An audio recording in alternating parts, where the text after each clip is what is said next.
So it's 36%. I don't know if this is a good idea right here. Okay, welcome everybody to USB meeting, work session for, what is this, March the 14th? Jeez. 14th. Yeah. Yeah, it's almost Christmas. Okay, March 14th, 2024. Can I get a roll call, Mr. Fetty? All right, we got board member Tony Abbott. I think he's on his way. We got board member Dylan Little. Light, Doesn't. isn't it? Little. Just remember Little. Yeah. Yeah. Just remember Yeah, little. Just little. That's it. Board member Tommy Roulette. Present. Board member Lenny Fryman. Here. Board member Brett Bondurant. Yes, sir. We got the city attorney Dale Weldon. Is he on the phone? He hasn't called. He hasn't called yet. He may be on the phone. We got President Kelly Milan. Yep. We got Utility Director Billy Kennett and myself. Okay. Okay, today I think is the first step of trying to understand the potential rate increase reasoning, I guess, is the best way to put it.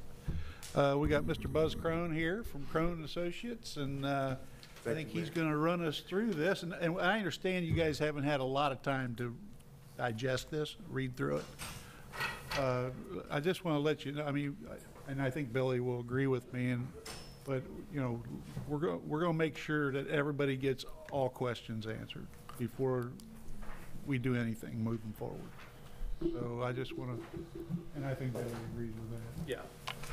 But you know, I just didn't want you guys thinking that, Bryson, stop. you know, there's a whole lot here, because Buz's been working on this for a while. Yes, And almost a year. yeah, so I know it's a lot to digest. So. Go ahead, Buzz. Do you want me to go ahead? Okay. Go right ahead, buddy. Thank you. And Well, and if you don't mind, I'd Yeah, kind of like please. to do a preface of this, Absolutely. and then I'll turn it over to you. Absolutely. I did invite members of LMU in case you had any questions. You know, these are the guys and gals that make everything happen. So they put together the budgets, and you know, we review them together on a monthly basis. So just wanted to bring the team in here in case you had any questions. So what I wanted to do was just start out, you know, to give a brief history of what happened when I came in as utility director. So I came in September of 2020.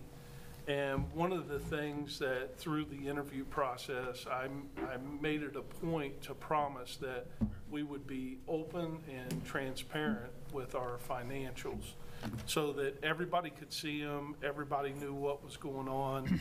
And that's, you know, the LMU team members, the USB, the mayor, the clerk treasurer, legal. We are very open and very transparent about, you know, what we do as far as reporting our financials. First thing I did was a financial review, and it was a look back. So one of the things, excuse me, I also promised was we're going forward. You know, the past is the past. You know, we're coming in and we're going forward. We're going to create good things going forward. But as part of this process, it was very important to take a look back, because I had to understand how we got where we are. And so I did that. I looked at trends as far as spending, different financial trends, different accounting practices that were used. And then, you know, as part of that overview, realized very quickly there was room for improvement, and then put together a path for implementing those improvements. And Kelly and I have worked together very closely to do the reviews and put a plan in place. One of the things that was very clear early on in that review, and I'm talking about the 2020, I started in 2020, September 2020. By February of 21, I had a good grasp of what was going on, and then we started to put a plan in place. It was very apparent early on that the existing rate structures didn't produce enough revenue to cover our expenses. Now, the good thing about it at that time is we had good cash reserves. So we knew we had some time to buy. We didn't have to do anything. There was no dire straits. So we had time to put a systematic plan in place to be able to figure out what our path forward. So the game plan, we put together a game plan. It was to improve the financials and accounting to the industry standards and best practices. So we made some improvements on the way things were being done, from handling the financials, reporting the financials, and the accounting processes that we use. In 2021, starting about June of, actually a little bit before that, we started to implement those good standards and practices. And the game plan was 2021, let's get our financials straight. 2022 would be a good base year so that we had a good picture of what the financials would look like. We know that in 2022, we were still making improvements, but at least we'd have a good base year. And then in 2023, we would perform the rate study, and then 2024, implement the rate adjustments based on what is brought forward in the rate studies. The reason we did it this way, we wanted to wait. We didn't feel it was fair to implement rates at the end of 2023. We wanted to wait until 2024. So the rate study was pretty well completed by August, September, October of 2023. And we could have went forward with the process, but we didn't think that was fair, especially to Dylan. And we didn't know what the new council USB would look like. And we wanted to give anybody that was new time to absorb all this. We didn't think it was fair to stick you with a rate adjustment right out of the chute. We wanted you to have say through this process. So that's the reason we gave it time. You know, we did the board retreat just to kind of get you up to speed so you know the path that we took, where we were, how we got to where we're at now, give you time to review everything and feel comfortable with making whatever decisions you make. Okay, so that's the reason we chose to wait. We could have done it in late 2023, but we thought it would be best to wait to 2024 for those reasons. Well, let me add to that. One other thing, Billy, that I know I had questioned was I didn't feel like we had good numbers on some of the large projects at that point. Yeah. That's when I think we had talked about BF&S. I think the biggest project being you were talking about the consolidation project with lift stations, but we weren't convinced. I wasn't convinced. I don't know how the rest of the group felt that we had good numbers on that project because they hadn't had a chance to fully engage themselves into that project. And I guess where I'm going with that is we probably couldn't have implemented it then because I don't know that we had those yet, unless I'm wrong. Yeah, so we had, and they're all budget numbers. Yeah, but the numbers have changed significantly over the years, and as we continue on, they'll probably change even more. So, yeah.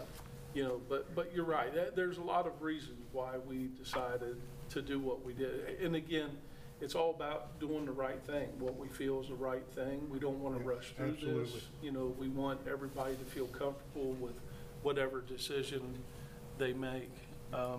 So the industry standards and best practices that we implemented, first one was the utility should be a standalone rate-based entity. So we stand alone, whatever revenues we generate, whatever expenses we have going out, it's standalone based on the utility. Open and transparent financial reporting. establish a capital fund. We already had an operating fund, but we didn't have a capital fund. There was a line item in there, but they was not setting money aside for the capital fund. So we actually established two funds. We have an operating fund and a capital fund. Operating being day-to-day expenses, capital being improvement projects that need to be implemented. And we fund each budget separately.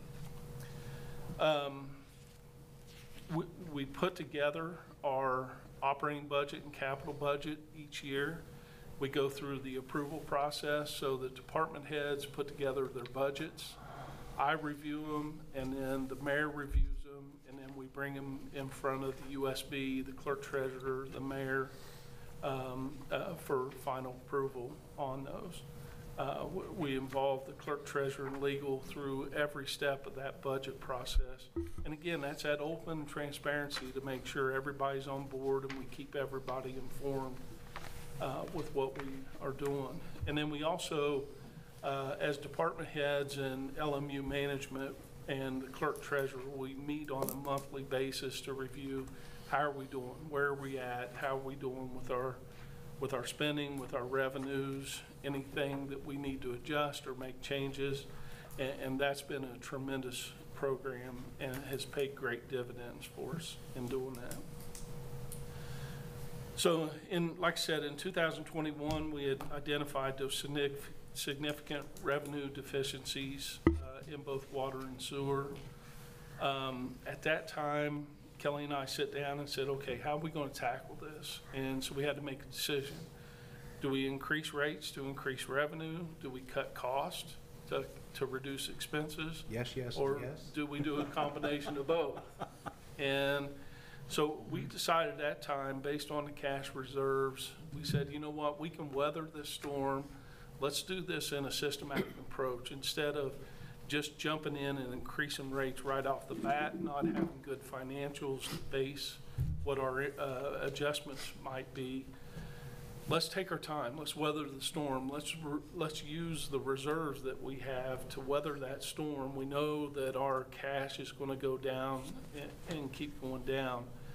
But instead of making rash decision on not accurate numbers, let's take our time, let's do this right. So that's exactly what we did. We focused on what can we do to reduce expenses. We did not increase revenue, so we did not increase the rates. We knew that there was losses coming every year in water and sewer. They're pretty significant losses for a small utility like this.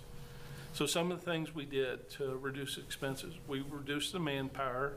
We did that through attrition, and then when we had employees taking other jobs outside of LMU, we curbed the spending as much as possible. Now, sometimes you can do that to a detriment, and I'll talk about that because there's times where, you can not spend money and it can come back to really hurt you, and that's kind of where we're at right now. But we had to do it just to survive based on what we've seen.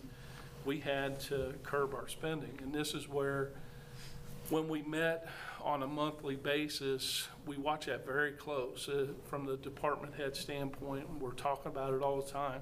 What can we do to control costs? And these guys have done a fantastic job doing that. There's not much we can do to increase revenue, so we did a lot on the expense portion of it. There's not much you can do with our financials to increase revenue other than increase rates, because rates is the main revenue that we see as part of that. How are we doing financially? So with the electric, and this is just an overall, and Buzz will get into all the specifics. How are we doing financially? Electric, we're doing good. And the reason for that, IMPA has the ECA tracker that makes adjustments to the rates each quarter. And so that's allowed us, even without a rate increase, that ECA tracker has increased the electric to where we're at a break-even standpoint with electric. So electric, we're good. With water, and I gotta get my glasses out for this. With water, we lost $463,338 in 2023, and we lost $329,371 in 2022. Now, that's with curbing all the expenses that we did, and we still had those substantial losses. With sewer, we lost $554,332 in 2023, and we lost $84,508 in 2022. The reason there's such a big jump there in 2023, the sewer district hit us with a substantial rate increase due to the $25 million project they have on there over at the sewer plant for their improvement project. At that point in time, as part of the loan process, the sewer plant borrowed money from the state revolving fund. The state came back and told Lawrenceburg, you have to you got two options. You can raise your rates to this amount to cover the bond, or you can pay in, and I can't remember what that dollar figure was, but it was big. It was like $15 million or something like that.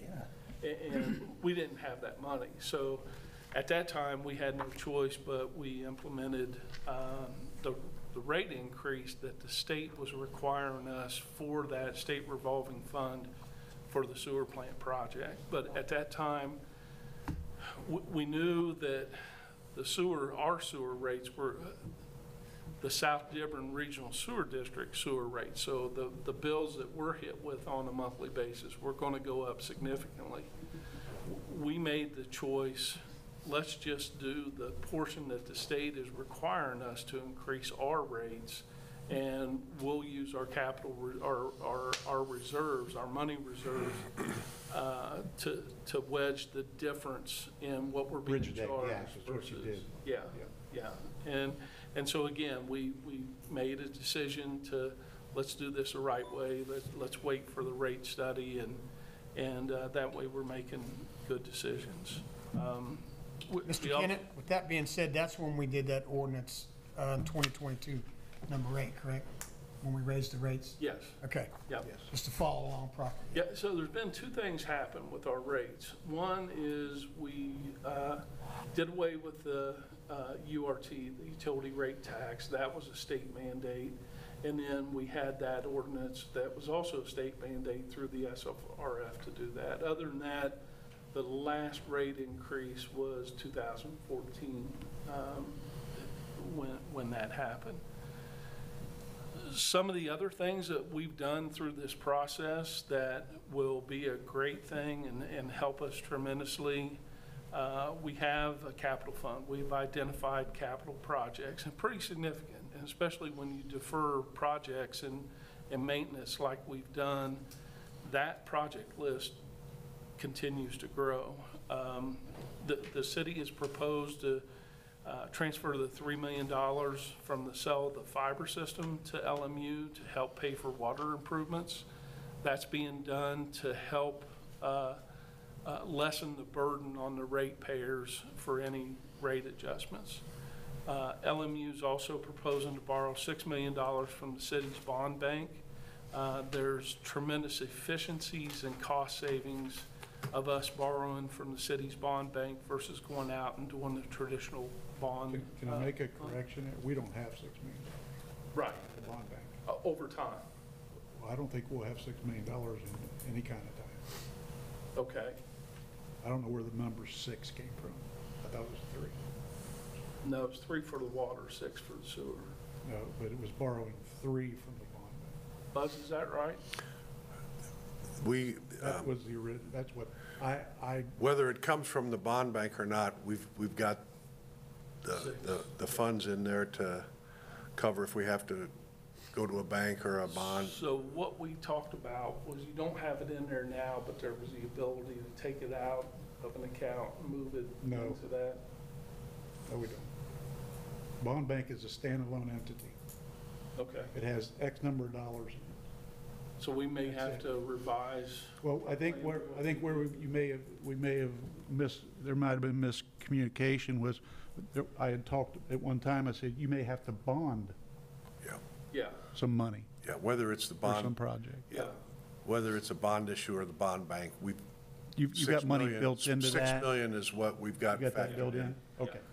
I just want to clarify Well, that. I think where Billy's kind of understanding this is basically, I don't think we ever got farther than just basically the conversation. I don't think we ever got to legal or anything, depending on what council wanted to do or the utility board wanted to do, how we could maybe write something up legally through the bond bank to be able to do some things, but we never got to that point as far as. What I'm saying, there's not how to $6 do million in the bond bank, and there Yeah, there's definitely not 6 million in there right now. and there won't be. Yeah, the bond bank could actually do the $6 million bond issue and then have the subrecipient be the sewer utility, and the sewer rates would pay that back. But whether we do it through the bond bank or through a conventional, we've got the 6 million. There's 6 million in there. Factored in, yeah. If we go the traditional method, there's more expense associated with it, but Yep, it's I know. not tremendous based on 6 million. The bond bank might still have a better overall rating than just the sewer utility, because you got the full faith and credit of the city of Lawrenceburg behind that, you know. Yeah. So we haven't really gotten into the financing piece of it yet, but Okay. we've got the 6 million covered in the, So through this process, and Buzz may talk a little bit more about this, the reason we decided to go out and borrow the money, Buzz did the analysis for us. What would it look like Yeah. to blend that 6 million into the rate adjustment versus borrowing it through a bond? And Okay. it was front-end loaded, and it would have been an enormous Yeah. increase. So clearly, the best way for us to do this, to lessen the impact, and that was my whole point, we've done what we can do to lessen the impact of the rate adjustments. Absolutely. For Well, let me say this in support of what you're talking about. Let's give credit where credit's due. Credit goes to Billy and his team. Listen, when Billy came on board, we all know that LMU was being subsidized by the city for years. And Billy and I had one of our first meetings, talked about, hey, we got to get the utilities to where they can stand on their own 2 feet, because number one, you have to do that. You should do that legally. They shouldn't be subsidized. You can't be subsidizing rates. Because that's why we're in the predicament we are now. Yeah. If I can speak. Yeah, But Billy, said, hey, that's exactly the way I feel about it. His experience that he brought, medical, for all of the LMU employees, the medical piece should be in their pot. The, any of that, when the raises, retirement, all that stuff that was being subsidized by the city and Riverboat Gaming really should be put into the coffers, so to speak, for the LMU. So I applaud the effort that they've done to make that happen, because it's a much different picture today than it was back in even 2020. Yeah. So I thank you for working through all that. And I think we pretty much accomplished to make them a standalone. We're 100% standalone. Well, I got one other one to talk to you about. With what we're doing, yeah, at this point in time. Okay, so for clarification, we don't have the money in the bond bank. You built into this over a 15-year period. Yes. That would be paid back, but you built into that with this rate study. Yeah. That would be able to pay that back with these rates. I think what we anticipated was that the bond bank could be the issuer of the bonds, and then the wastewater utility would in turn borrow that money from the bond bank. But yeah, we have a debt service requirement of about $540,000 a year factored into the rates for the wastewater department. And then I think there's also some front-end cash that we would use on some of the projects too. Is that based on an interest? 4%'s what they. Yeah, let me find that rate for you here. When I looked through it, well, yeah, I just want to make sure that nothing's changed. Yeah, It says Lawrenceburg Bond Bank 15 years at 4%. yes. And So if we go out for an outside agency or whatever, it may be higher than that, Oh, it would be. yeah. right? That's what I'm saying. Especially in today's market. And the money's built in if it is a little higher. You go out. 3 years ago, we could have got it for 2.5%, but Expenses, you pay more interest, yeah, you know, but that's okay, we can work through that. We've got $6 million in there for capital. yeah, and we're paying it back pretty quick. We're paying it, you know, normally, you know, a big project like that, you'd take 20, maybe 25 years. Yeah. We're paying Yeah, it. and the key, and we've done this through our capital process and including everyone in that capital process. You know, we've shown that these are needs, these are not wants, these are needs, these are necessities. These things have to be done to make the improvements that Yeah. are necessary to continue providing good service. So with all that said, I just wanted to give a brief background of that. Sorry And to then, we put together a rate study committee, and we included a lot of people, and we did this for a reason. It's myself, the mayor, Tommy represented the council in USB as a part of that. Clerk treasurer was a part of it. Legal was a part. We had Hunter and Diane from an accounting perspective. And then the girls in the office deal with the rates the most. And so we wanted to include them as part of that process so that they could see what all goes into this, understand the rates more, understand where the numbers come from. So Crystal, Christina, Jamie, and Rachel were a part of it. And then we also included Garrett and Eric as they needed to be pulled in to make them a part of it as well. We went through a RFQ process and ultimately chose Crone and Associates, and Buzz Crone is here today to do the presentation. And then we worked with Brandon and Jared from Crone and Associates as well. So it was a well thought out process. We put together a great team. It's been a great process going through this, and I think you'll be pleased at the results. Again, and one of the other things I should say, you know, I haven't reached out to you one-on-one. My job is to educate, not to influence. So I want you guys to look at the data and make the decisions based on what you feel best. So you won't have me calling, lobbying and saying, hey, we need to pass this thing, or, you know, that's not my style. You know, I educate, I don't influence. So if you guys have any questions, absolutely call me, but I'm not going to call you just for that sole purpose. So I wanted you to understand that. So with that, Buzz? Excellent background. If I may add something too, I was sworn to secrecy. I was not allowed letting any information out when I was on that committee. That's better than being sworn at, though. Well, I could have been at the time, probably. But no, excellent recap, Billy. That gives a lot of context to what we've done, and we appreciated being selected by you all to do this study. It really was a major undertaking.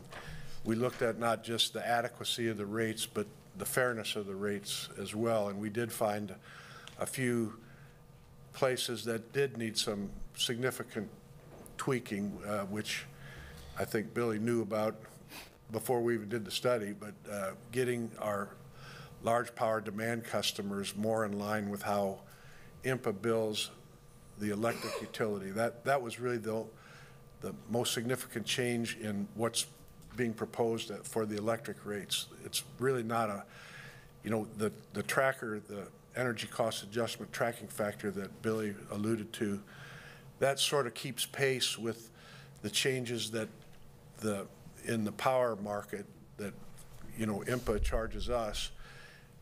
Those are estimated 3 months in advance and reconciled 3 months in arrears.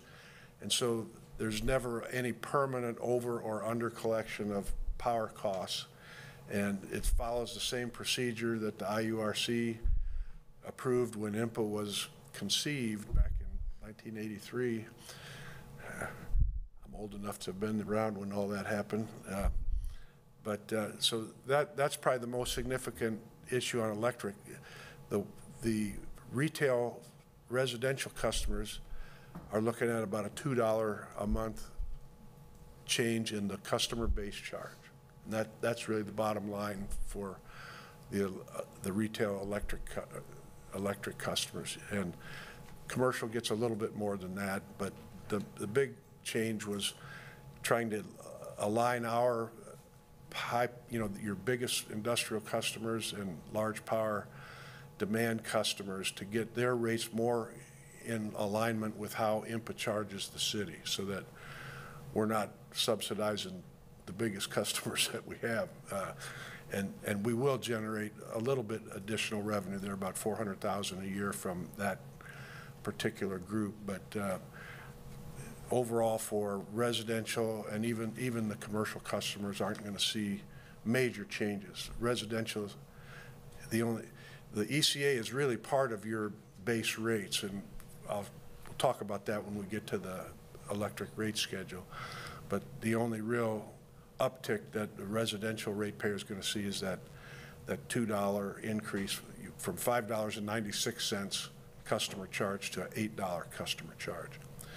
The other thing we did with both the electric and the water customers is we implemented an outside city surcharge of 14.5%.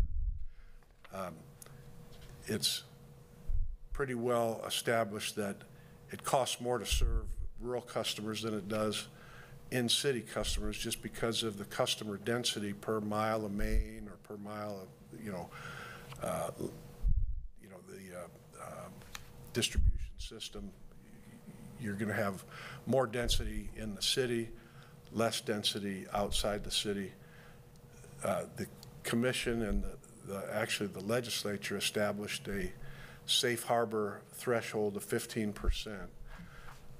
And that's, we stayed underneath that safe harbor threshold, but it'll generate a little bit of extra money from the outside city customers, but it's still, when you look back how long the electric rates have been unchanged, it's not, a significant increase there. But your in-city residential customers will see about a $2 rate increase, on electric. The wastewater utility, obviously we needed to do some increases there. We looked at funding everything on a cash flow basis. That just wasn't practical because we'd have to raise the rate so high in the first year to capture some of those big projects. And we'll go through that project list here in just a minute, but we need to finance it. And the use of the bond bank, or whether we just did a direct bond,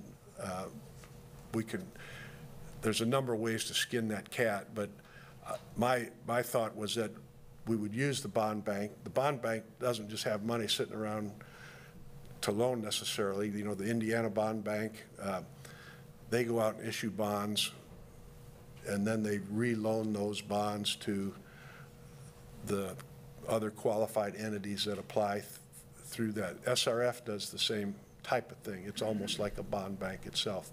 They go out and do these big pooled bond issues, and then they re-loan them. Those types of, the state ones, they have the full faith and credit of just having it in the name of the state of Indiana.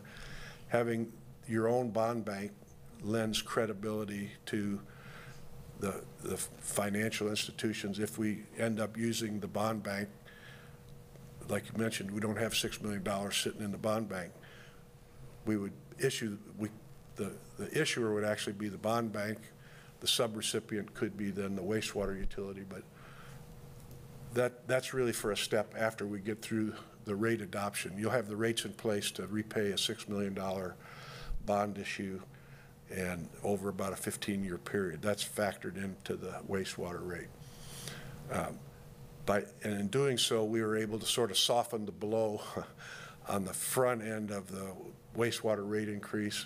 And really, we're the same thing with the water rates. The water rates, by using the fiber money to buy down that capital plan made a tremendous difference in, you know, what the water rates would have otherwise needed to be if they had to fund all those either on a pay-as-you-go basis or a bond issue basis. But by injecting that $3 million, it makes the numbers work for the water utility. So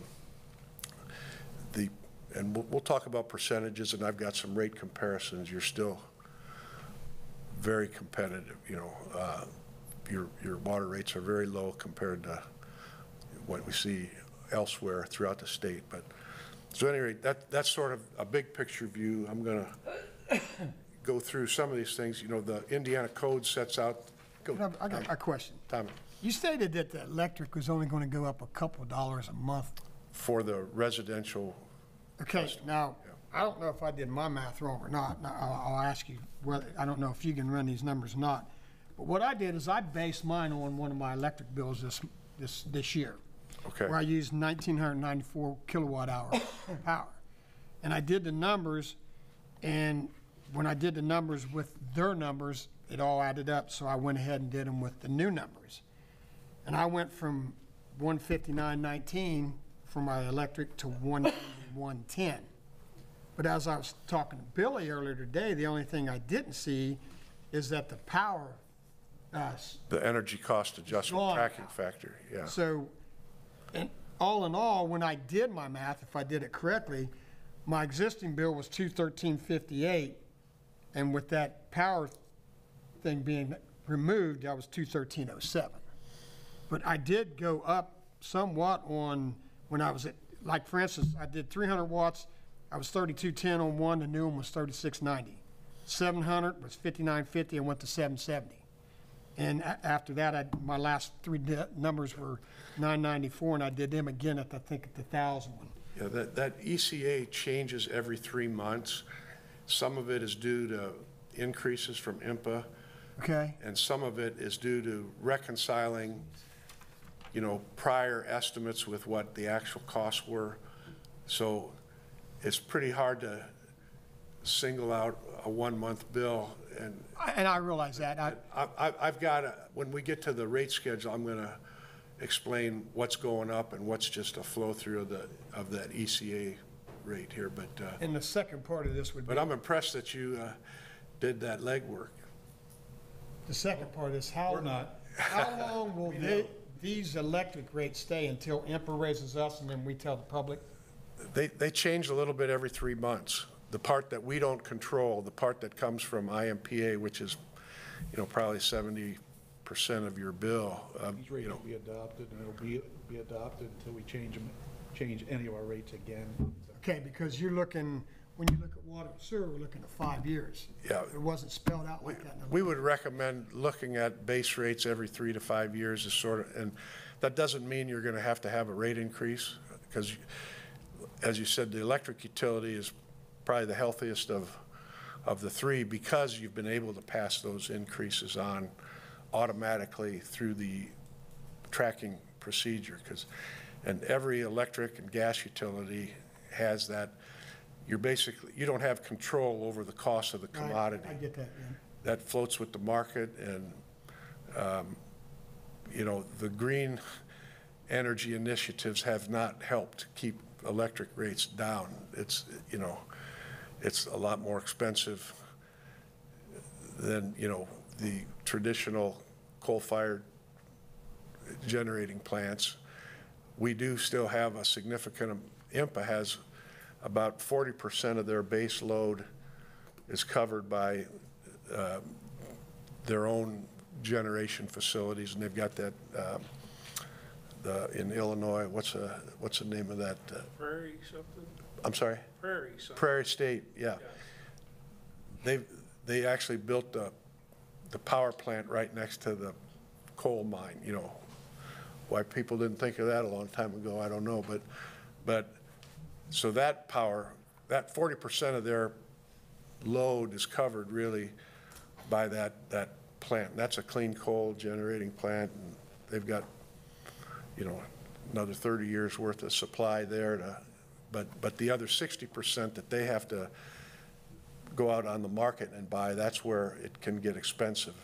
And it's only expensive when everybody wants to use it at the same time, which is, you know, your air conditioning season, and we can do all the wind and solar things we want, but it's not sunny all the time and the wind doesn't blow all the time. The fossil fuel is still the most steady, you know, the way of keeping the peak demands, you know, and you have the responsibility covering the peak demands for your whole system. But I'm kind of digressing a little bit here, but I will come back to that electric illustration. But it's hard to just take one bill and say, well, but the only rate we're really changing other than recalibrating the ECA cost is the customer charge, and that's going up $2.04. But at any rate, the Indiana code sets out the rate-making formula. I think we've touched on this at one of the prior meetings, but it lays out the rate-making formula for municipal utilities. And basically, what we're most concerned about is covering our cash operating expenses, which includes purchase power costs. But probably 70% of that is from IMPA, and it you know, we have that ability to keep passing that on. Debt service on bonds and reserve requirements. We don't have debt right now, but we are going to have some debt with the wastewater utility, whether through the bond bank or direct, whatever. So we will have some debt service and reserve requirements with the wastewater projects. And then depreciation or an allowance for capital improvements. We've got a pretty tight capital plan that has been integrated into all these studies. We're not factoring in pilot payments or return on investments. We're just really looking at covering those basic requirements that you shall, the Indiana code says shall be sufficient, doesn't say can be if you want it to be. You know, it's shall is the operative word in the Indiana code there. Our process, we did look at the historical financial statements. 2022 was our baseline year for all of our pro forma adjustments. We looked at a lot of the supplementary information. A lot of that was in those original reports, which I believe you all have. I wasn't planning to go through all those. We've been through them and vetted them in great detail with Billy and his crew, and even with a subcommittee that we had meeting last summer. So I feel like we've got a pretty good handle on the areas that really needed to have extra attention. And then we come up with these pro forma revenue requirements that we base the, you know, what our total need is. And then we looked at the fairness of the different customer classes, and we did find some areas where we needed to make some tweaks. I've already talked about the large power electric customers. We have some large wastewater customers that sort of had two different extremes, if you will, and we met privately with both of those individually with both of those customers last fall, so that there wouldn't be any surprises there. But we wanted to make sure in our wastewater rates that we're covering the excessive strength charges, because we get billed per pound of BOD, per pound of suspended solids, and then also based on the flows. You know, we had a situation where one of the customers was using a different discharge point now and wasn't using our flow rates to the extent that they used to use, but we were under collecting on the excessive strength waste rates that we have to pay South Dearborn, and so that was going to be, you know, a big change for them, because they've been sort of getting away with you know, a sweetheart deal since 2019, I think, is when they had that major change. And but again, we're not here to really talk about individual customers, but that was a major finding in the wastewater study, and these proposed wastewater rates will rectify that and make that more fair so that we don't have interclass subsidies where we don't want our residential customers subsidizing our industrial customers. Again, we talked about the ECA tracking factor. That in 2023, there was a significant rate increase by IMPA. That actually increased the tracking factor by over a penny, which may not sound like a lot, but you take that times all the kilowatt hours, it's a significant number. And then, but at least we didn't lose ground on those increases. The treatment costs from South Dearborn, again, those city loading charges needed to mirror what South Dearborn charges us. And then the water that we produce and sell, that we've got stepping stones there that we need to do with these capital projects. So the $3 million from the sale of the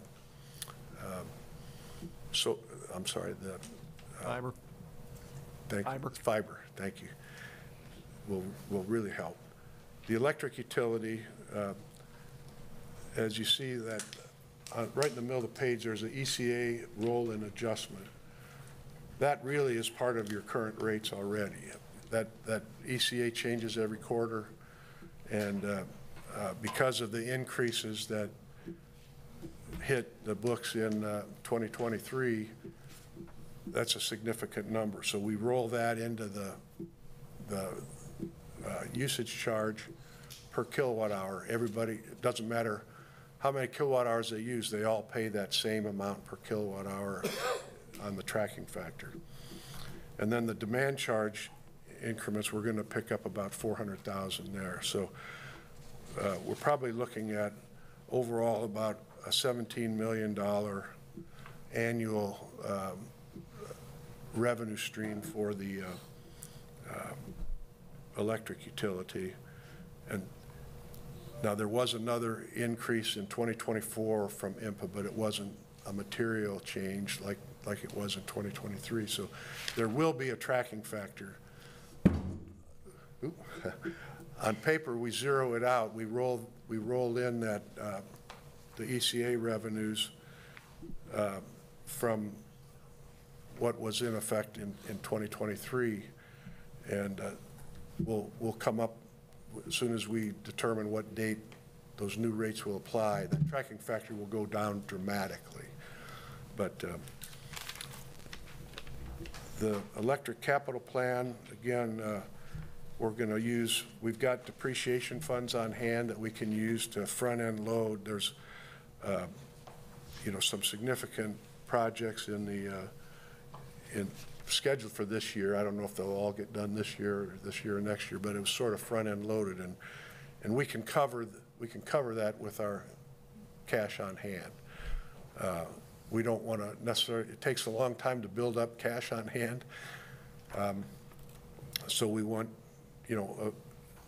we'll accumulate some of that back over the 5 to 10 years, but we've got the cash to address some of these initial projects. But this is the capital project list for the electric utility, and these are the ones that we know about. There's always things that come up that we don't know about that we need to, utilities, it's not something you can defer when something goes down, and mostly you replace it with electric. If you have transformers go out, you got to put in a new one right away. It's not like we can wait until we accumulate some money. We've got a responsibility to our customers to keep the lights on. But so overall, the electric utility is in pretty good shape. Now here's, Tommy, I'm going to come back to your observation. For the retail residential rates, the tracking factor roll-in, the current base rate for the first 300 kilowatts, 10.7 cents per kilowatt hour.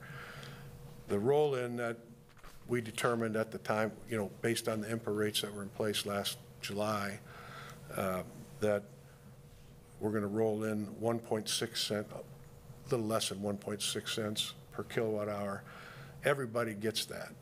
We don't, it doesn't go, you have sort of a declining metered rate structure, but when it costs, when you're buying the commodity for resale, we don't discount, we don't do that on a percentage basis, we do it on a per unit basis, and that way everybody pays the same increase per kilowatt hour.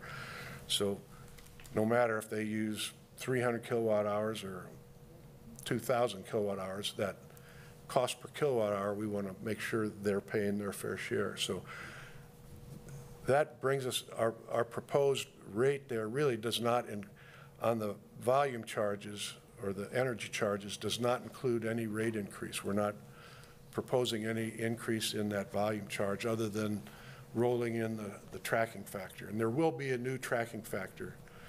If the rates were the same today as they were last July, it would go to 0. But there will be some modest tracking factor that, I don't know if it'll be 1 or 2 mils, but, it won't be very significant because we're catching up to where the rates were in 2023.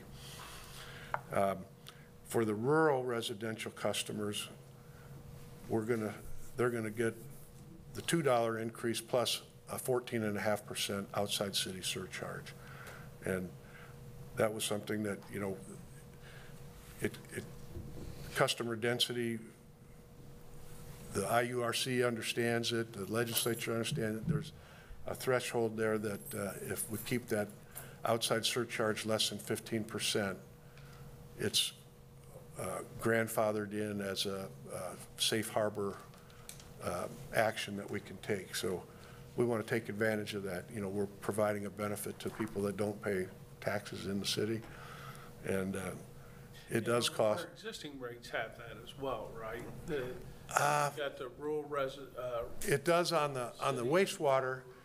On the wastewater, there was a 30% outside city surcharge that dates way back, and that was grandfather approved in I believe it was 2012 when the legislature took action on outside city surcharges, and anybody that had an outside city surcharge prior to that time would be grandfathered in. It's just establishing new surcharges. I'm not aware that we had an outside surcharge on electric. Yeah, it's there. It is there? Yeah, city residential, Okay. rural residential. There's 2 separate rate codes. So Okay. we do have that built into the electric rates currently. Okay, okay.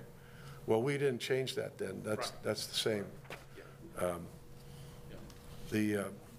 But if you just look at the cost per kilowatt hour, if you're outside the city, the first 300 kilowatt hours, you're going to pay 14 cents a kilowatt hour versus 12.3 cents per kilowatt hour if you're inside the city. So there is, I don't know if that's incentive enough for them to want to be annexed into the city, but it does recognize. I'm sorry? Be careful what we ask. Yeah, I know. But at any rate, we've included that in the electric rate and in the water rate, and we left the wastewater one intact where it was at the approximately 30% level. I got a question for electric department. Do you guys have a number on how many we have rural? Just roughly? Customers? Yeah, that's what I'm sorry. Yeah, you could pull it up and just that rate, on that rate code, but, yeah, I'm gonna say. Just a rough 600? 700, Tommy. Okay. Okay, the next schedule is for the non-residential, I call medium commercials, sort of. Again, we're doing the same technique with the energy charge, but we are establishing a little bit higher monthly customer charge for commercial customers. That would be a modest, about $20 a month difference for a commercial customer. And then the large three-phase primary power customers, that's where we have, sort of a whole new schedule of rates for them that more closely mirrors what IMPA, the way IMPA charges us. We're actually paying probably more like $25 or $26 a KW or KVA to IMPA, but there are some demand diversification. We're charging less than what IMPA charges us for that, but we make that up for with the energy charge. And I think most of those tier 1 customers we'll see about a 7 or 8% increase in their monthly charges. But that's a whole new rate design there that Billy and I work closely on to establish what we feel is a more fair and appropriate rate for those large primary power customers. They're the ones that can cause the biggest swings in the city's loads to, from IMPA, and we wanted to get those rates more up to date with a demand component and an energy component. Load factor can have a significant impact if you're just charging on a kilowatt hour basis, but you have an enormous demand in a given time, but you're not using that many kilowatt hours.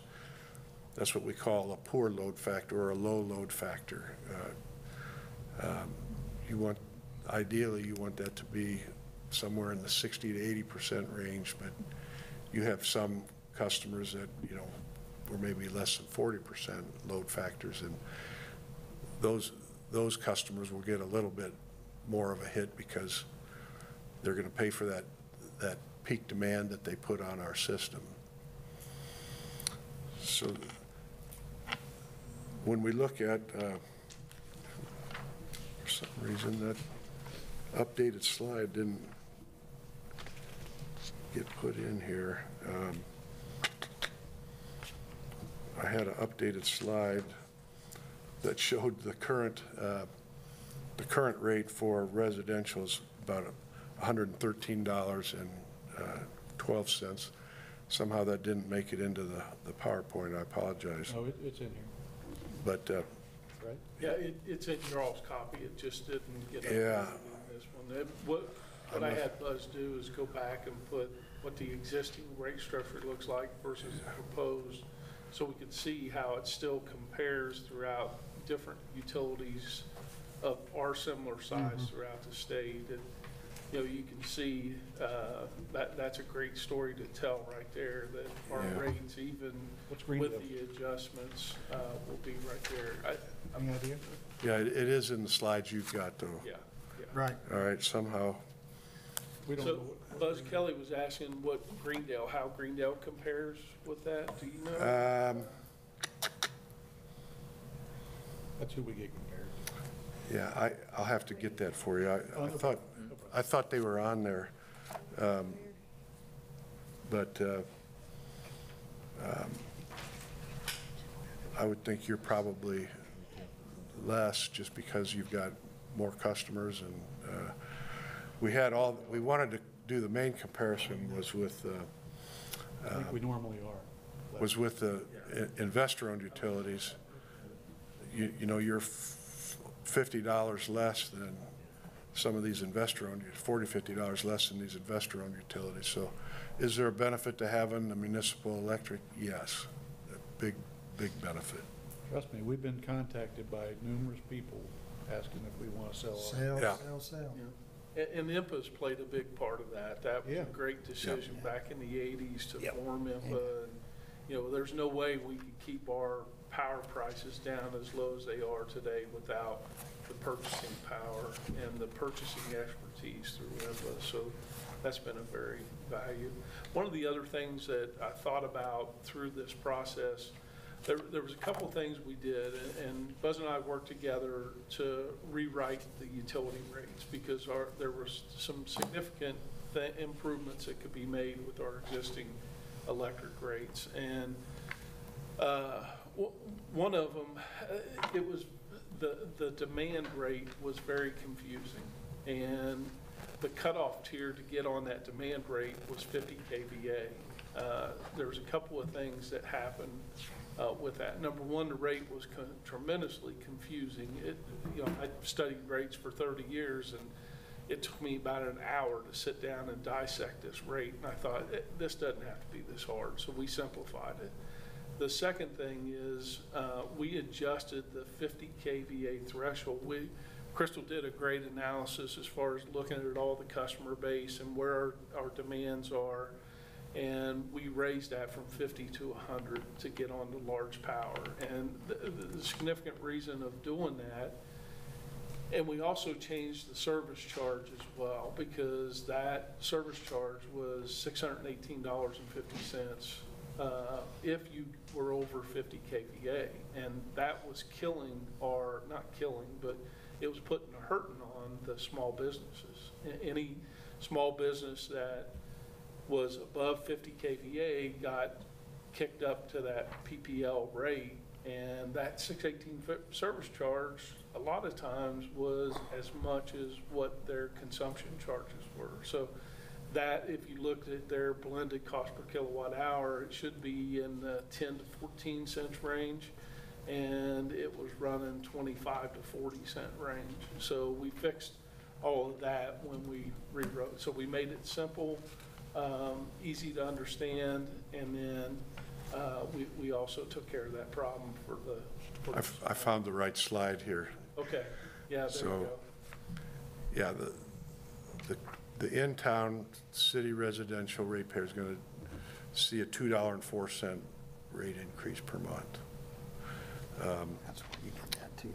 And I apologize we didn't have Greendale on there. I know we have them on for the water rate comparisons, but and they're going through water rate study right now and probably looking at, everybody hits certain stepping points. And on electric, we're just talking about just making these changes. There's no phasing. It's just a one-shot deal. On the water and sewer rates, we're looking at phasing rates in over 5 years. So our rate comparison chart on those, we're comparing our rate in 2028 to what others are charging right now. So everybody, is going through these kinds of stair steps with their water and sewer rates as well. I know, I think you've taken your big hit with the project that South Dearborn did recently, and so it's, other than the capital projects that we've talked about, we're able to phase those other ones in over more gradually. But since electric really wasn't much of a hit, we're just doing a one-shot deal on the electric rates.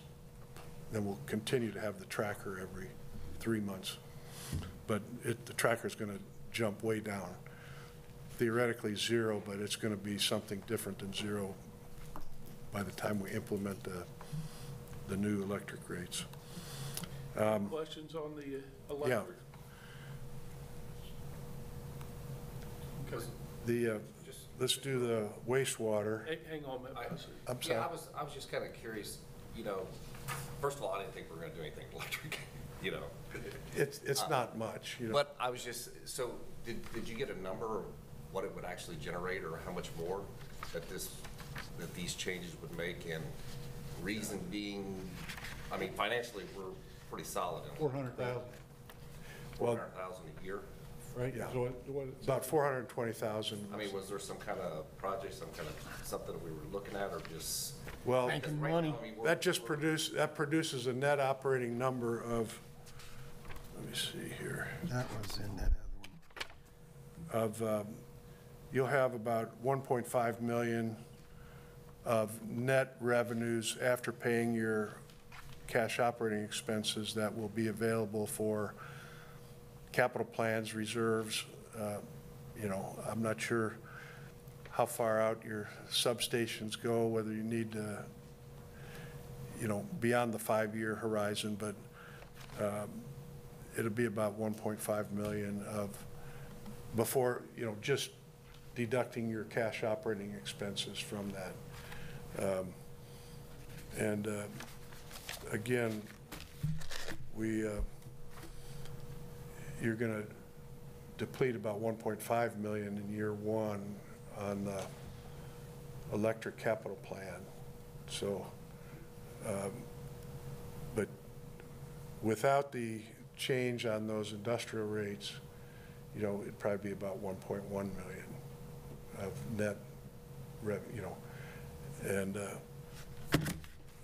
so theoretically, those rates should last quite a while as we keep passing on the ECA tracking factors. Yeah, I mean, as far as, Yeah. what Billy explained, as far as the surge, I mean, the power wattage or whatever, I don't want to use the correct terms and stuff like it, but that totally makes sense that, you know, that the ones that were using the 50 or whatever, and all of a sudden they get hit, you know, and moving it up to 100.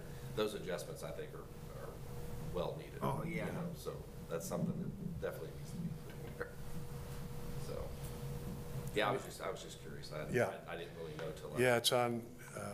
And that, Because we really didn't talk much about that. yeah, that was key, you know, and one of the things that we did through this process, just like I've done with you guys, we did the same thing with Buzz and with Cronin Associates. We said, here's the information. We're not going to influence it in any way, shape, or form. We gave them guidelines.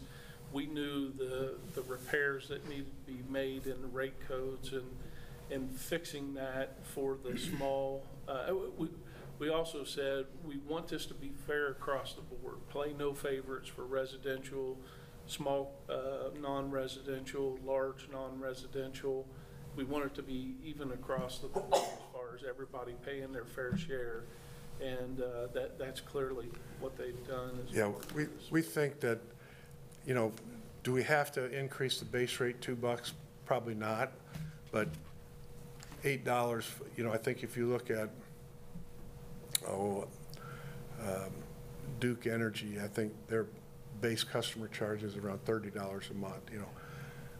And that's exactly what we did. We put together a table to look at other utilities and what they're charging for the different rate codes, and we stayed below that threshold. What is a fair amount for that service charge? Since we're going through all this, you know, it just seemed like a good time to make some of those modest adjustments on the base charges, because we're really not changing the energy charges other than, you know, what the tracker generates. Yeah, so we Which is went good. I from think it's the tracker, yeah. a service charge on those PPL customers, $618.50 to what, like $50? Yeah, You know, that was the Because other thing that we said. because they're, yeah, We don't want the service charge to dictate the bill. You know, it's there to cover some ordinary cover.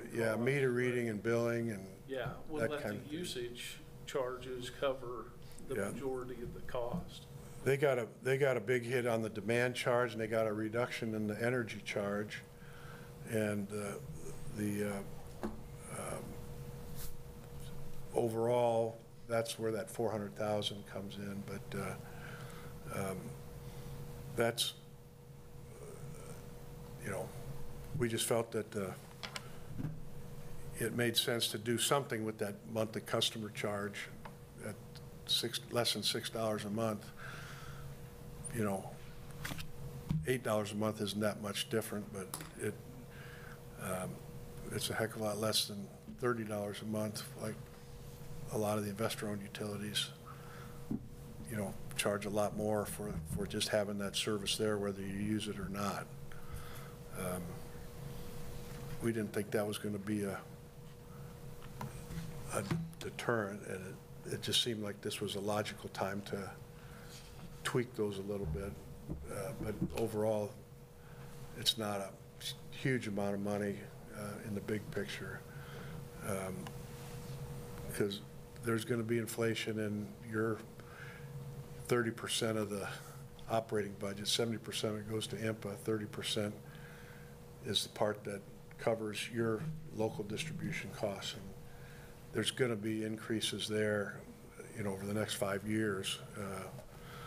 But to phase Yeah, in. I mean, the only reason I was just kind of asking. No. I was part of the rate study, you know, I was Yeah. on everything, and the water sewer, there was no question about that. Right.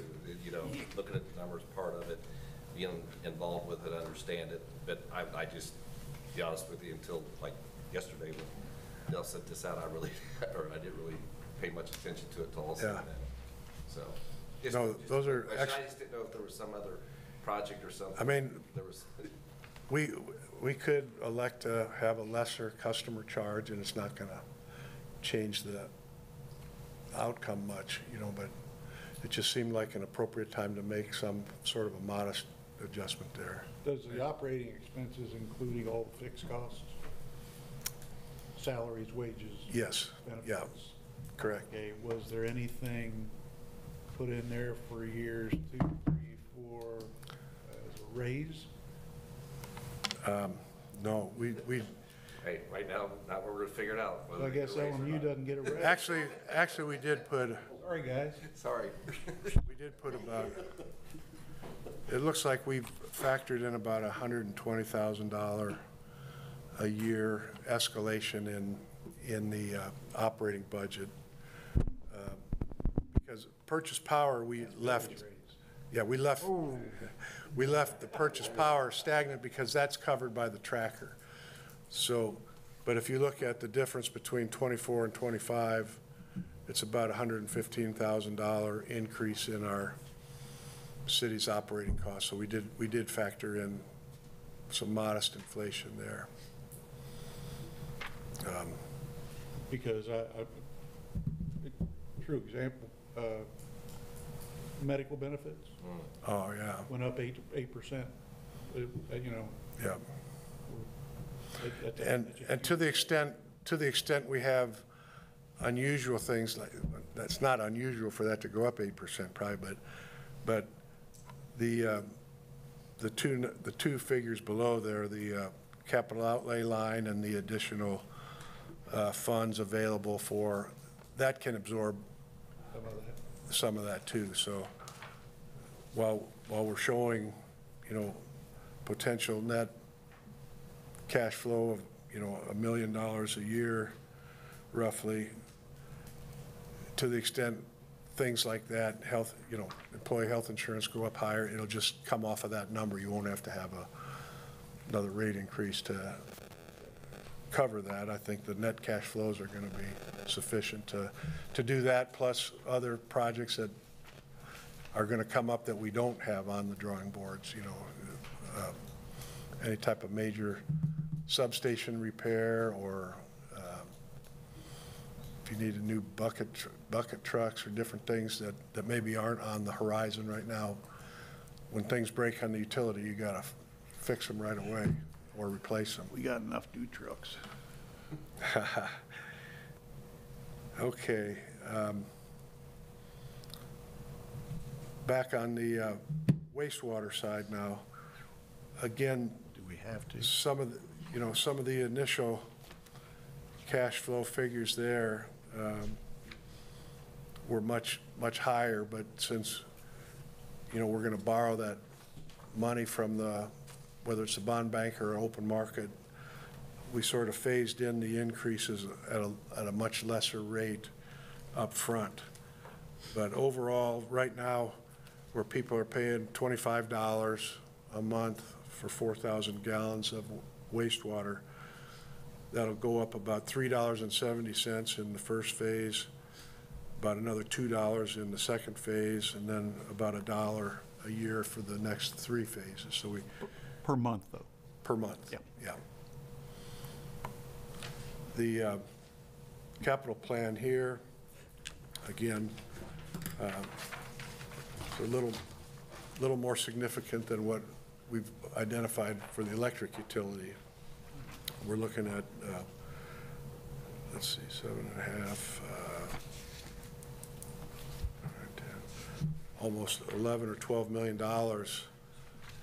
in probably today's costs over the next 5 years, but the big hit is in year one with that Ludlow Hill Lift Station consolidation project. That's estimated at $4.5 million. That's the one that we just can't afford to do that on a pay-go basis. We need to finance that up front, and then we factored in a 15-year bond repayments, about $540,000 a year that's factored into the rates to cover that. And we're also showing using some funds on hand that are in the depreciation fund towards the capital project. The wastewater rates, again, the biggest changes here are we have one industrial customer that has a direct discharge to South Dearborn, and we're implementing the poundage charges for BODs and solids. And their current rate is recovering that all through the volume charge.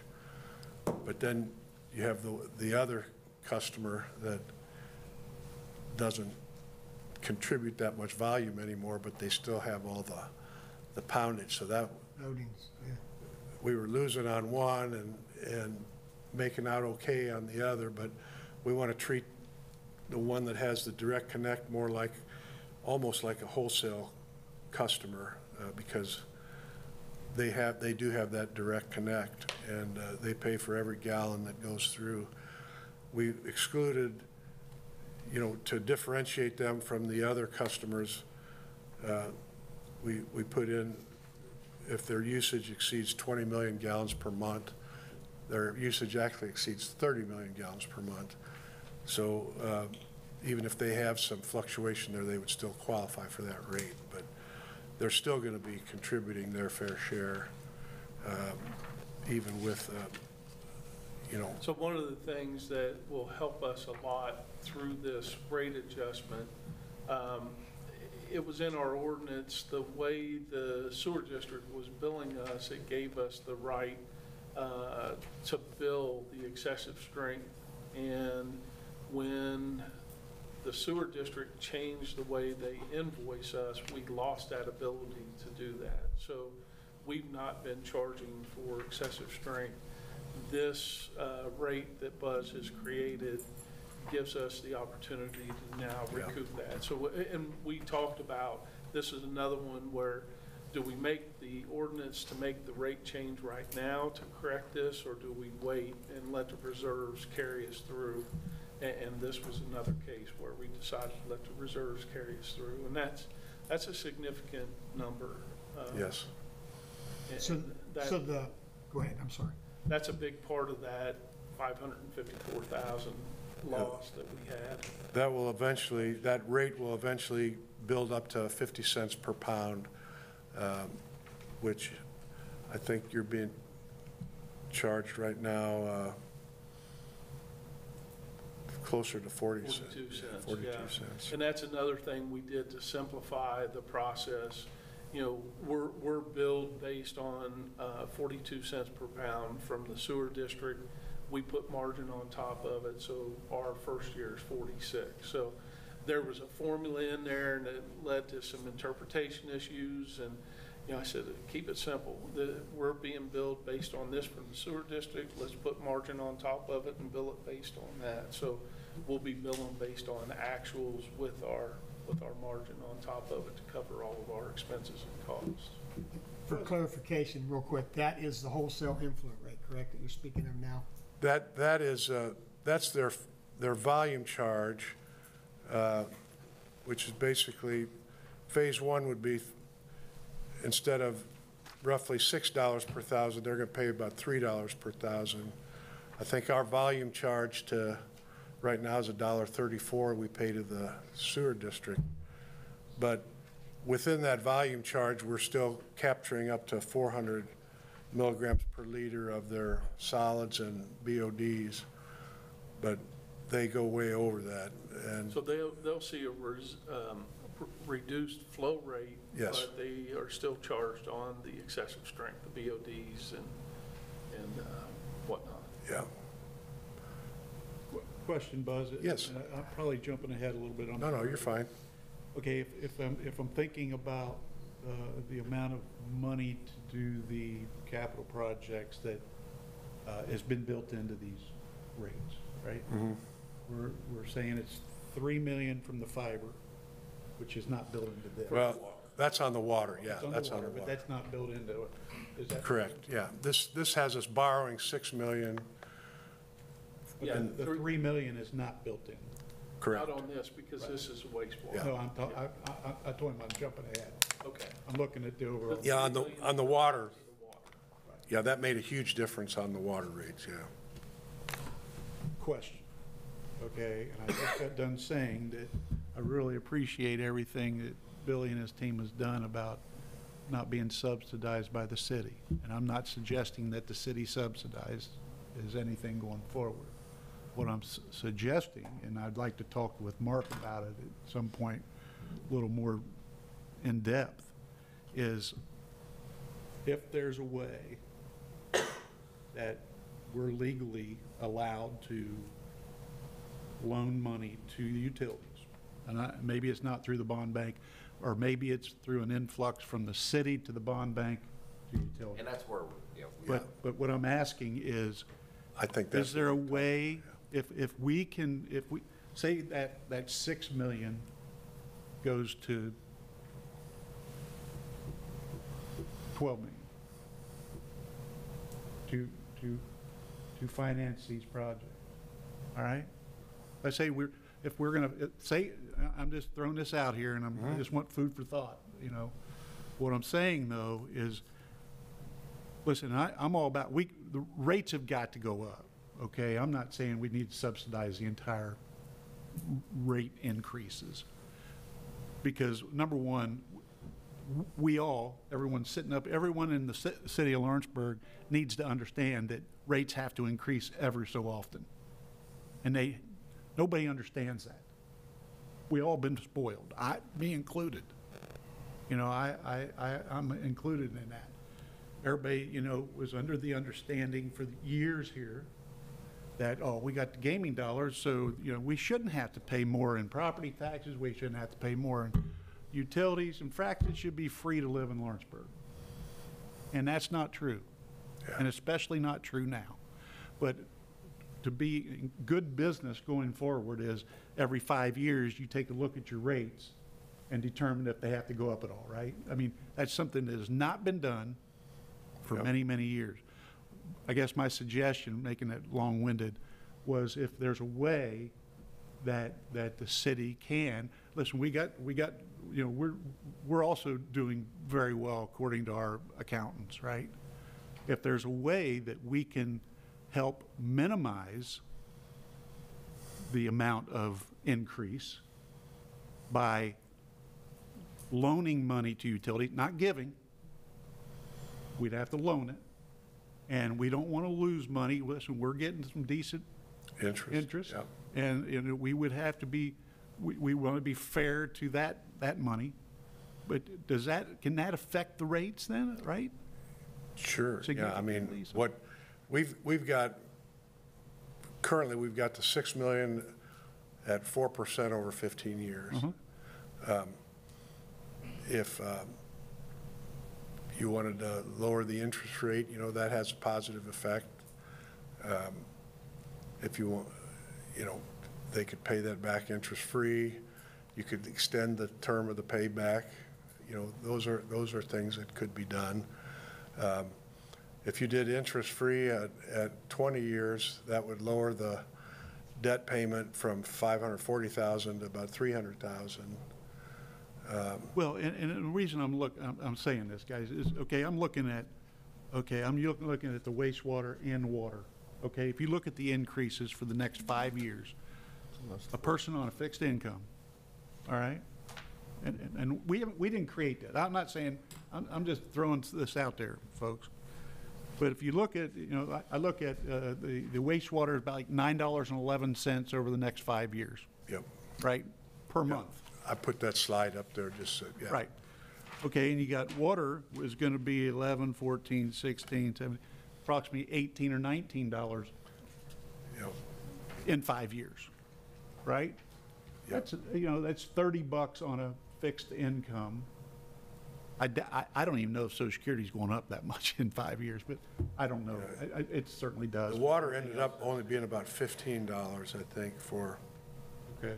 a little less than $15 because it got softened a little bit.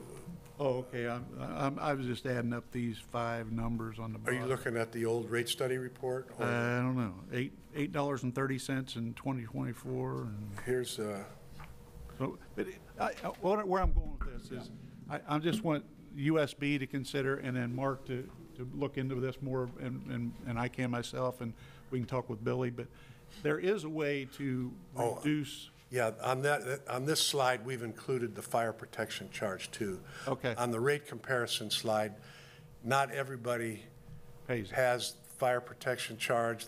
Sometimes the city pays for that through property tax. So that's why there's a little difference there. Sorry about that. Okay, I just don't want people to take away from here that, okay, hey, this is the option that we went with, and they've done a very nice job of explaining this all out thus far.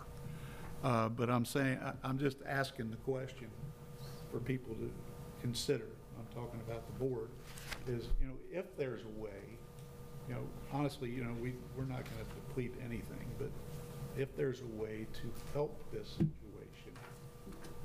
not subsidize it, but help the situation by being the bank or whatever, I think that's something we might want to take into consideration. But we'd have to have a concrete number to give him. Oh, absolutely. So he could do the rate. One thing might be on the public fire I'm sure you went through turmoil when they established that hydrant surcharge. But that way you're able to get it from everybody, inside and outside. If you do it through the, Yeah. but.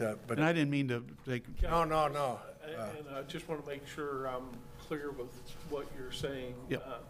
That $6 million at 4% interest is figured into those Yep. rates. For the sewer, yeah. So- And like Buzz said, if that interest rate was lower, that means this goes down. Right. If indeed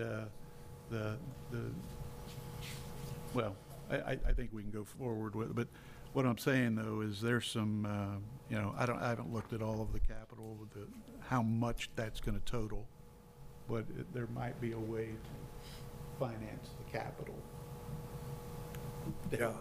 Yeah, right now, well, on the wastewater side, we have about, Well, you're going to pay it back. let's see, Wasn't it overall, it was like a 36.9% increase over 5 years? Is that what I got from you? Yeah, that's correct. In sewer, Yeah, that's correct. over a 5-year period? Yeah. yeah, on the sewer, yeah, And the other thing that we did, and we weighed this as a committee of how to do this, do we do a large increase right across the board in the first year, or do we spread it out over a 5-year period? And we thought the fair and equitable way to do it is spread it out over a 5-year period, I'm glad. Yeah. and we could, I suppose we could do further spread out. When you look at the wastewater rate comparisons, right now, an average customer is paying less than $25 a month for sewer. That's unheard of anymore. Just, Well, I hear you. I'm not No surrounding. we're seeing I'm $100. not disagreeing with any of this. We're seeing $100 sewer bills all over the place anymore. But on the water, you've done a lot with the 3 million. That made a tremendous difference in the water rates. On the water rate side, we've got still a pretty good jump in the first year, but on the capital outlays, that's really the only place that we could probably trim there Yeah, that's if we And wanted. what I wasn't considering, and I'm thinking about this, is, your fixed costs are your fixed costs. That's not going away. They're gonna increase, whatever. Our water and wastewater doesn't even really cover our fixed costs. Yeah, Right, yeah. Yeah, that loss that we said, that's in the operating, that's not even in the capital. Now, the capital is a part of that operating because the capital comes out of the operating funds, but it's a significant loss that we have in the operating funds of both water and sewer. But we may be able to soften the blow on wastewater if we can do something with the 6 million as far as either the interest rate or expand it longer. yeah, that would. That's where we can help, I guess. We really. Yeah, if we did I don't know how if we did a longer payback term and a lesser interest rate, that would have some impact. I think on the, we're looking at, we're looking at about $9.11 over the. 5 years. Now, another thing you could do would be to phase it. Well, we could soften the blow in year one for sure by lowering the interest rate and extending the payback period. I don't want to hijack your meeting. Go ahead. No, I mean, this is a good time. I mean, this is a work session, so. Yeah. I just, food for thought. Okay, let's, I think we've jumped around a little bit here on the water side, even with,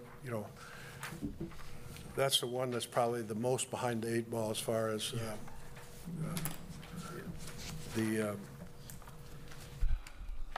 and we really don't, we're not anticipating borrowing any money, but just even with the $3 million influx, we still have a fairly significant capital outlay, in the $400,000 to $475,000 range per year.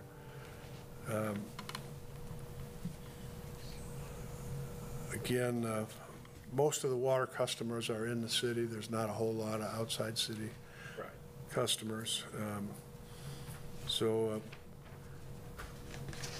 Yeah, I think we're still showing that we're spending down our depreciation funds over the 5-year build-out. They're just, the water revenues are smaller because, in terms of, let me see what our overall, we're projecting about right now under the current rates, we're at about 1.4 million a year. So our revenue base is smaller in the water. In the wastewater, our revenue base is, closer to $4 million. So that makes those percentages smaller.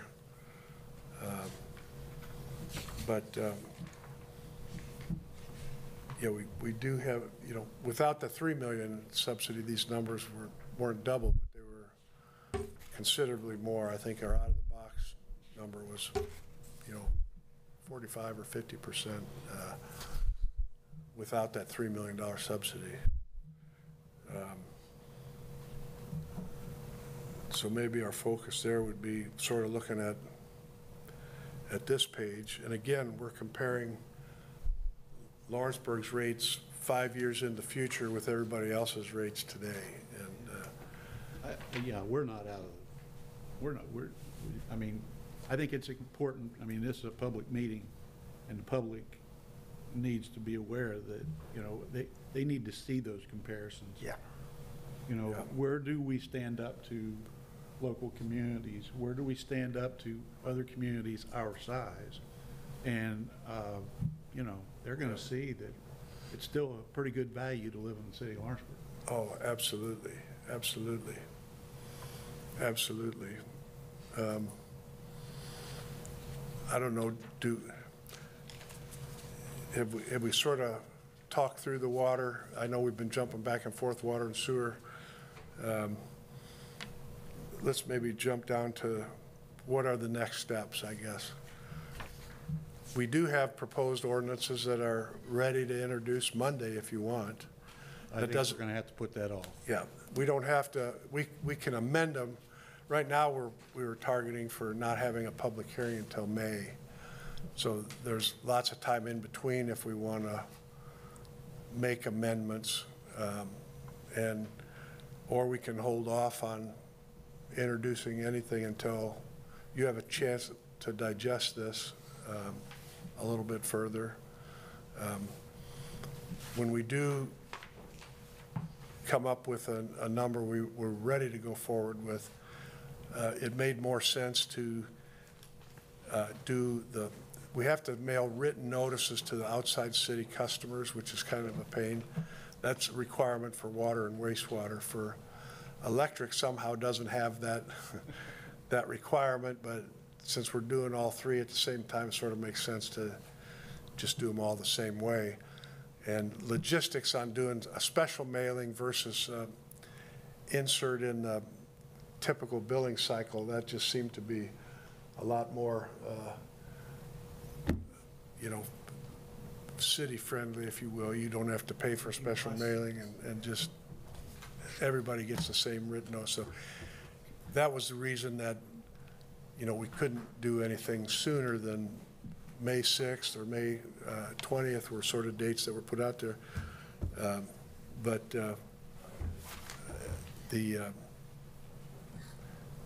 I suppose, if there's, it probably makes sense to just wait and do all three of them at the same time rather than having multiple public hearings. You can do those all sort of concurrently, kind of like what we're doing right now. Henry, you got something? Yeah, so in terms of the mailing notice to people outside city limits, if the people opted out of receiving a physical bill and they only receive an e-bill, would we have to send them something separate then, or would the e-bill qualify for that? Well, that's a good question for Dell, but I think it Still, says. yeah. Dell just said you'd still have to send them. Pardon me? You'd still have to send them. They'd have Yeah, to get I think it says notifications. written notice in the code, but do you have a lot of them that just get e-bills? In the past, we've always had a separate mailing. I'm sorry.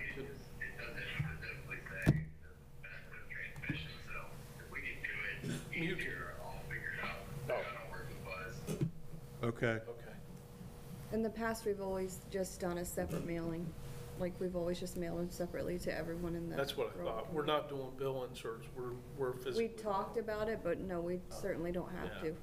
Yeah, we can mail them. That's probably the easier process. That way we're covered. To do a bill insert? Yeah. Yeah, that's That what. way if they No, have to e-bill do or a what. separate mailing. Oh, a separate mailing, Yeah. Yeah. but still just to do it to everybody or just to No, the outside? just the Okay. rural, yeah. Okay, well then we're not locked into that date on the billing date then. So- Can I make a suggestion? Sure. I think, I would say that we ought to introduce rate ordinances at the April 15th meeting.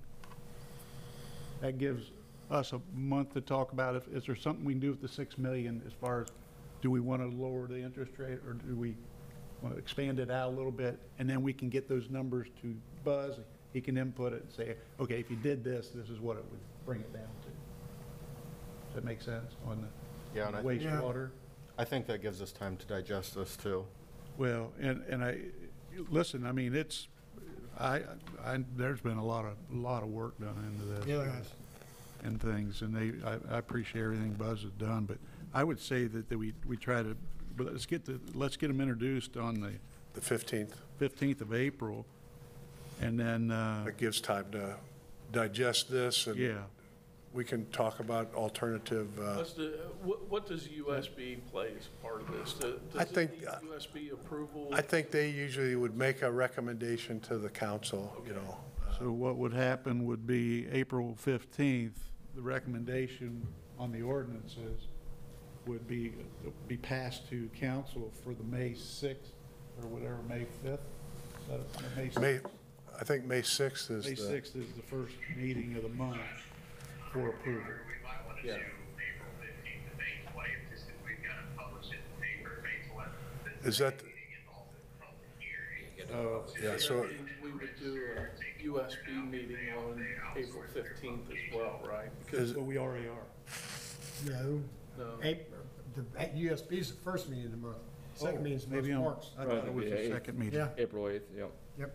But that's okay, we can call a special meeting Yeah, that's what I on the figured. 15th and do both at the same time. Yeah, I would just shoot 30 days apart, whenever you do it. No worries. well, so you're saying that we have to get this published in the paper for the public hearing, correct? yeah, that's a, Yes, sir. It's just once, 10 days before the meeting, but register, they outsource their publications out. Their engineers super slow lately. Not their fault, but it's just, I'm to be safe, I get 30 days in between introducing it and public hearing and approval. Oh, okay. All right, got you. So we wouldn't be able to introduce it and approve it the same night. Okay. So I think what he's say, okay, April, we could still call You it can still a introduce. special meeting on the 15th for USB to introduce Yeah, this. I don't see one of them. We can do that the first meeting of the night, and then when we get into council, we can, still can't approve it. well, you introduce it, and then it would get set for public hearing after the introduction. And then we So wouldn't be able to approve this until the May probably May 20th. 20th meeting. Yeah. Okay, that makes sense. 30 days later, approval. I So- mean, as far as that goes, I mean, we really could introduce it April 1st at the regular USB meeting. It's just part of introducing it and sending it to council. Yeah, I think, Because then we could have the public hearing and still do it May 20th during the, you know, I don't know, what do you guys want? You're throwing a lot of numbers at us and Well, I figured you'd be spinning, but I would say. stick with the 15th? I would say the later would be better, Yes. especially with the 6 million. Okay. And April 15th, that way we can- April 15th. we'll call a USB meeting, 0%. What time would that USB meet? 6 o'clock. 6 o'clock, and then the We'll call council, We'll have the USB meeting, first meeting of the night, just to introduce this, council's at 7. close the meeting, because it's not a normal whenever. USB meeting. And then close the meeting, and then we'll go into our regular stuff, and then what, that gives us 30 days then to Yeah. get it posted, right, Dell, and have the public hearing on May the 20th and approval that night. That's perfect, yeah. Right, that may give you time too, Mark? If- That you know, gives time. Gives you guys time, enough time to look So at on the May 20th. And the May 20th, is that just the city council then? Yeah. May 20th, the city council. And is that at 6 o'clock That'll be a too? public hearing. Is that at 6 PM? Yeah, we start at 6 o'clock. The public hearing will probably be at 6:30, but Can you get me whatever I need to mail out, Well, Buzz? yeah, we'll work on that. Do we need to call a special meeting on May 20th with the USB no, for no, recommendation? no, you're 'Cause at doing some that point- recommendation April 20th, Or April 15th, or yeah. April 15th. Can you introduce and recommend at the same time? That is what we're doing. Okay. Okay, gotcha. That's the way I look at it. Okay. We let them introduce and recommend passing this on to council with a favorable. And then at May 20th is when the council will either approve it or not approve it. And the public hearing. And a public hearing will be the May 20th as well. And we'll approve after the public hearing or not approve. Make sense? Pretty, Can you go through that one more time? no, we just know we're gonna do USB meeting on April 15th. It'll be a special meeting at 6 o'clock. That Gotcha. is advertised. That's it, as And advertised. then presume, we'll have whatever ordinance tweaks. I think, We don't have a USB meeting on the 15th of April. Yeah, so we'll have to do a special hearing Yeah, we'll have to. announcement Okay. and all that.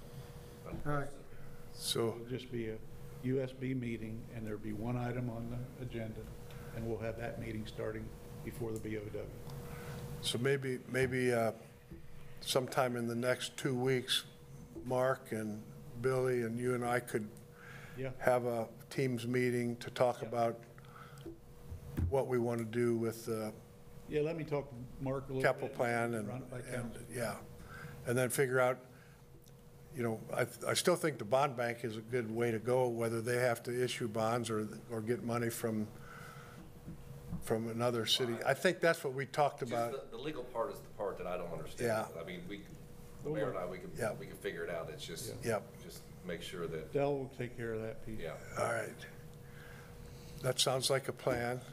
And then in the meantime, maybe the USB members give you feedback on where you want to end up with on the fifth-year rate adjustment. And do we want to still do the $2 increase on the electric customer charge? That might be another issue to Yeah, discuss. I'm sure we'll get some feedback. Okay. All righty. Mr. Kennett will get some feedback.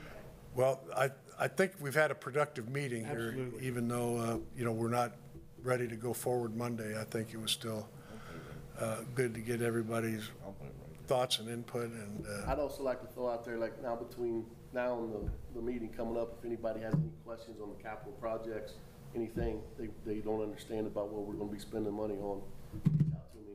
I'll take Can you guarantee me that the consolidation is going to be $4.5 million or less? I could have back when we brought it to you last year, but probably not now. Well, then we shouldn't go Would forward. have been in 2018. Because last thing you want to do is not have the money to do it. Yes. That was the wrong answer. Yep, wrong answer. Garrett? Wrong answer. do you have, Hey, I just gotta get. But I think, thanks for the truth. I gotta tell you the truth. do you have? Appreciate do you have the an truth. engineer working on that? Yeah, well, yeah, we're doing a study on what's going on right now. so. Okay. Yeah, getting that, I mean, Studies. it could easily be Yeah. 20% more, you know. Right. If, Yeah, and that's the problem. Everything it just gets more and more and more and more money. All it gets put off. I hear you. Okay, well, thank you all. No, thank you, Buzz. Thanks. No, it's good to see everybody, and Yeah. Billy, we'll kind of arrange a Teams meeting with, after there's been enough time to kind of kick this thing around a little bit more. Okey-doke. We'll do that. Thank you. Thank you, Buzz. Thank you, Can't Buzz. say that this group hasn't given this thoughtful deliberation, I can tell Oh, you that. absolutely. Well, you know, it's been a long time since our constituents have had to face this, and Yeah, it's not easy for these guys.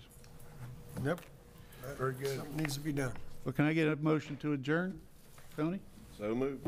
Second? Second. Lenny? All in favor? Aye. Opposed? Motion carries. Thank you.